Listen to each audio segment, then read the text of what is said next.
రేయ్ ఎక్కడ పడితే అక్కడ ఇస్తామంటరా, ఎవరైనా చూసుంటే. ఓ సారీ బావా. ఆ డబ్బులు ఏంట్రా? అంటే అవసరం ఉందంటే అక్క 30,000 ఇచ్చింది. 30,000? రేయ్ అది మన సొమ్ము కాదురా. మీ అక్క ఒకటి ఇష్టం వచ్చినట్టు వాడుకు దుప్పుతుంది.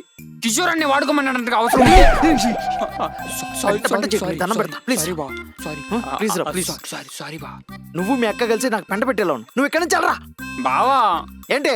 హ్యాపీ బర్త్డే బావా, డ్రెస్ అదిరింది. థ్యాంక్స్ రా, మీ అక్క సెలక్షనే. ఆ బ్యాగ్ నుంచి తీసిన డబ్బులతో ఒకసారి కనిపించినావు అనుకో కత్తిరిస్తా. వెళ్ళరా బావా. పార్టీ ఇవా? పార్టీ లేదు, ఏం లేదు. బావా వెళ్ళరా. ఏ నాగమణి, పార్టీ ఇప్పుడా సాయంకాలమా? ఏంటి బా, నేను లేకుండా పార్టీ ఇచ్చేస్తావా? బావనా? ఏ నాగమణి, పార్టీకి బామ్మర్తిని పిలవా? పిలవడు సార్, ఈయన సీక్రెట్ అని నాకు తెలుసు అని చెప్పి. పార్టీయే కదా, ఇస్తా. ఓకే. అంత డబ్బులా? ఏం నాగమణి డబ్బులు ఇలా మెయింటైన్ చేస్తున్నావు? ఎవరికైనా బినామీగా ఉన్నావా ఏంటి? అంటే ఈయన కూడా మొత్తం చెప్పేసి. ఆయనకి ఏం తెలీదు, నువ్వు తెలియజేయకు. సరే. దేని గురించి చెప్పలేదు నాకు నువ్వు?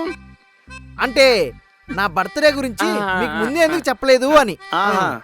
అదే ఇంతకీ ఎక్కడికి వెళ్దాం చెప్పు? తాజా పార్క్ హయత్తా? ఏంటే పార్క్ లో పల్లీలు కొనడానికే లేవు, పార్క్ అయ్యేత్తా అంట. చేతులు అంత డబ్బులు పెట్టుకొని ఏంటి నాగమణి?